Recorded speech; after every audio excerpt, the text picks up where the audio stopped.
आज हम बात करने जा रहे हैं एक ऐसे बुक के बारे में जो अपनी यूनिक स्टाइल्स, यूनिक कॉन्सेप्ट और यूनिक आइडिया के कारण बहुत पॉपुलर है और ये बुक्स आपको बहुत नॉलेज प्रोवाइड करती हैं और एक बहुत अच्छा एक एक्सपेक्ट प्रोवाइड करती है। आज मैं बात करने जा रहा हूँ उस बुक के बारे में जिसका नाम है धर्मा बाय अमीश त्रिपाठी।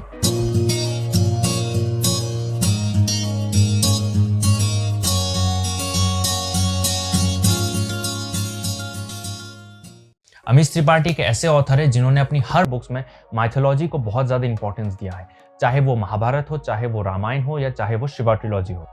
उनके टोटल 8 किताबें हैं और 8 किताबों में अगर आप देखें तो हर किताब में उन्होंने स्टोरीज, ज़्यादातर जनरली स्टोरीज लिखा है, पर कभी कभी लगता है कि चलो स्टोरीज तो पढ़ ली पर उससे क्या सीखने को मिला, उसका पूरा जो सम अप है, the whole moral of this whole stories has been given in this book of Dharma. मैं उनकी एक बुक की एक लाइन बता रहा हूँ जहां पर उन्होंने इस चीज का इंपॉर्टेंस दिया है कि just don't enjoy the story, go deeper and touch the wisdom and understand yourself. ये चीज इस बुक में है और इसी के इंपॉर्टेंस के चलते इस धर्मा बुक का नरेशन हुआ है। ये बुक में आप देखेंगे कि आप जब पहले ये पढ़ेंगे, इसमें आपको कोई स्टोरीज इतनी स्टोरीज का फॉर्मेट नहीं है। इसमें ये है कि आपको 3-4 कैरेक्टर्स का डिस्क्रिप्शन मिलेगा, you will hear their conversation and in that conversation you will know about the stories and its importance. उनका क्या पर्सपेक्टिव है इस स्टोरी को लेकर, जितने भी स्टोरीज हैं। मुझे बहुत अच्छा लगा ये बुक क्योंकि मैं हर वक्त कोई भी अगर स्टोरी पढ़ता हूँ उसका इम्पॉर्टेंस, उसका मॉरल, उससे क्या मुझे सीखने को मिलता है, उस पर मैं सबसे ज़्यादा फोकस करता हूँ। And I got very good concept of this whole plot, whole stories, everything.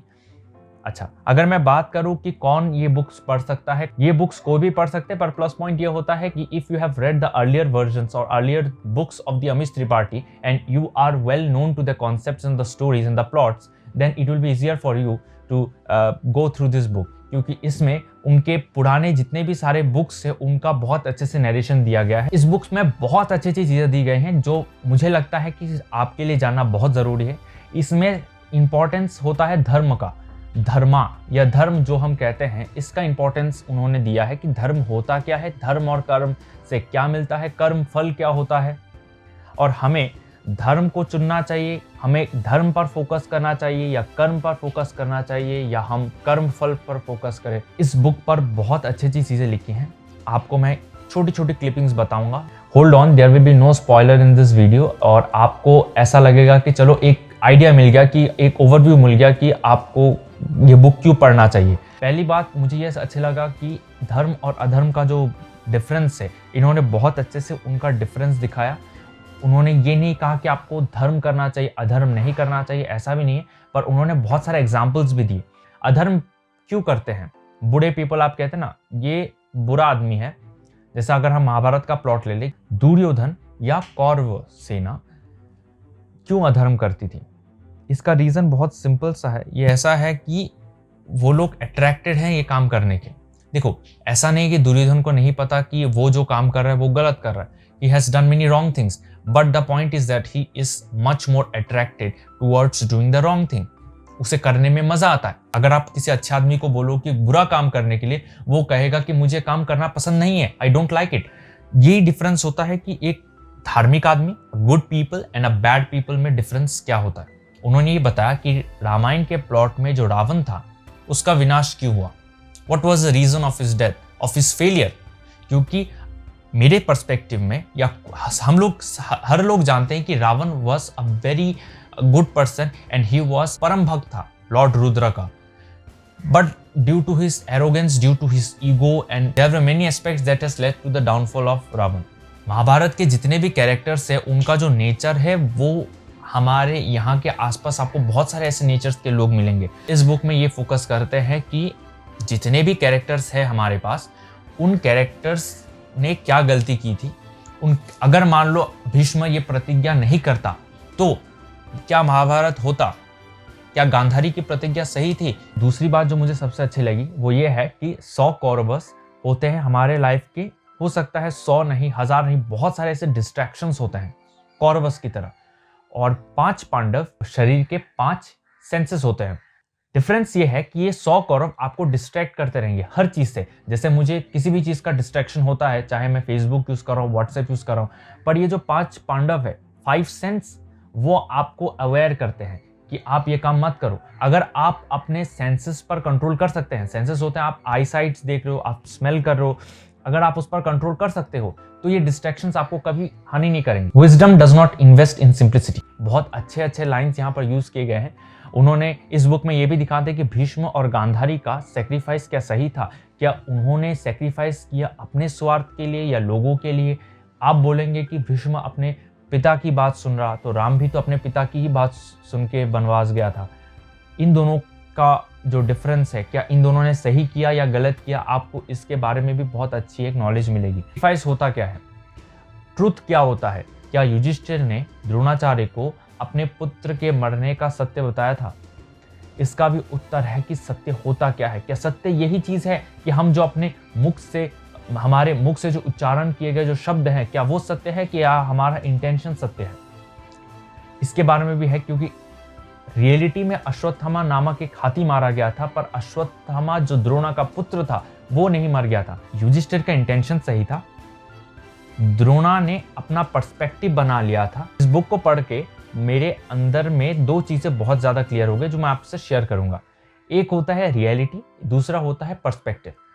Dronacharya ने अपना पर्सपेक्टिव बना लिया था कि उसका पुत्र मर गया। हालांकि किसी भी योद्धा ने ये नहीं कहा कि अश्वत्थामा उसका पुत्र मर गया था, पर रियलिटी कुछ और है। हम क्या करते हैं, परसेप्शन ऐसा बना लेते हैं क्योंकि हमारे सराउंडिंग का एनवायरनमेंट ऐसा हो जाता है कि वो आदमी समझ ही नहीं पाता कि पर्सपेक्टिव क्या चीज है और रियलिटी क्या चीज है।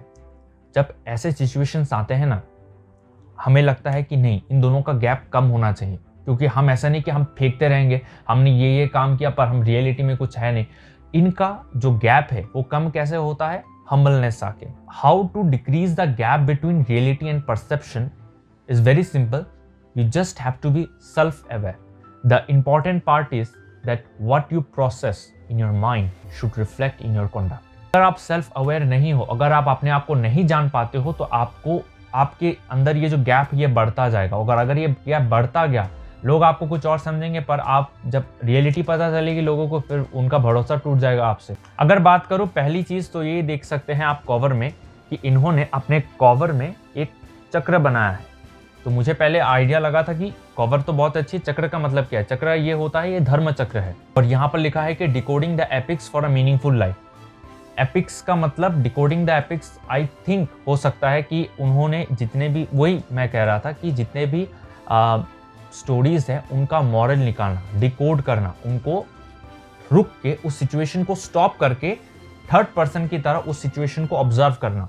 हमारे लाइफ में कितने सारे सिचुएशंस होते हैं कि हम उन सिचुएशंस को ट्रैप करके एक जगह रुक के उनसे निकल के थर्ड पर्सन व्यू में देखें कि क्या मैंने उसके साथ काम सही किया या उसने मेरे साथ काम गलत किया। उस सिचुएशन में अगर हम थर्ड पर्सन हिसाब से उस सिचुएशन को देखते हैं, तब हम बेटर अंडरस्टैंड कर पाते।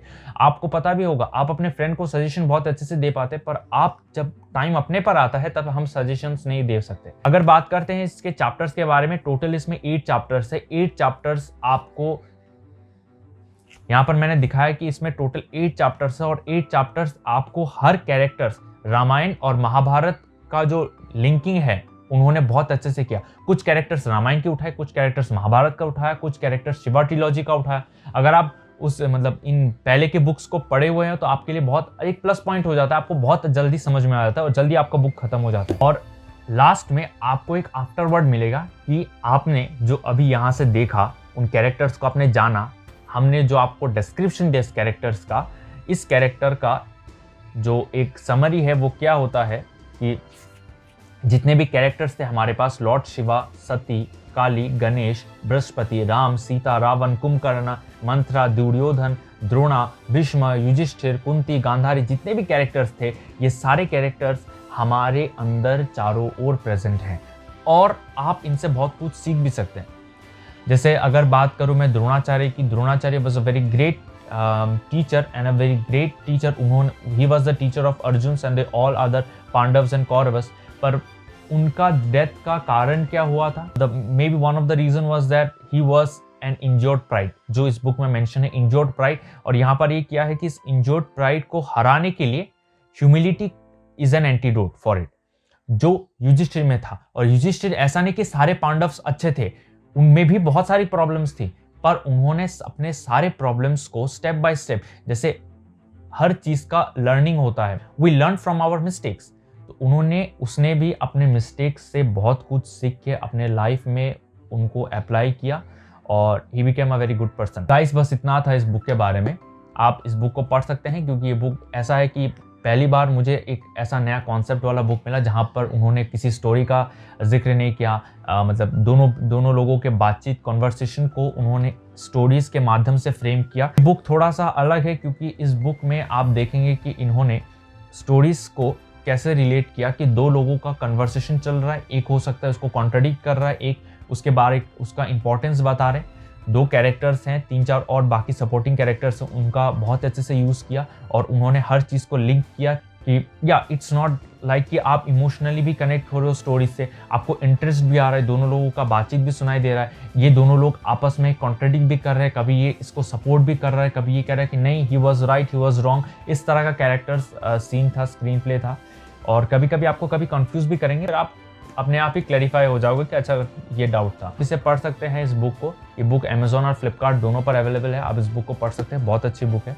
और मैंने फिलहाल एक ही दिन में कंप्लीट कर लिया, आप भी पढ़ सकते हैं। और धर्म का नॉलेज, धर्म स्वधर्म कर्म फल जो भी है, एक बेसिस आपको आइडिया मिल जाता है इस बुक के बारे में। आपको पूरी नॉलेज इस बुक को पढ़ के ही मिलेगी और मैं आपको सजेस्ट करूंगा कि आप ये बुक ज़रूर पढ़ें। अगर आपको ये वीडियो अच्छी लगी हो तो इस वीडियो को शेयर कीजिए, लाइक कीजिए और इस चैनल को सब्सक्राइब कीजिए, ताकि हमारे कोई भी वीडियोस आपसे ना छूटे और हम ऐसे ही बुक्स पढ़ते रहे और आपको रेकमेंड करते हैं कि क्या आपको ये बुक पढ़नी चाहिए कि नहीं और आपको क्या इस बुक से सीखने को मिलेगा।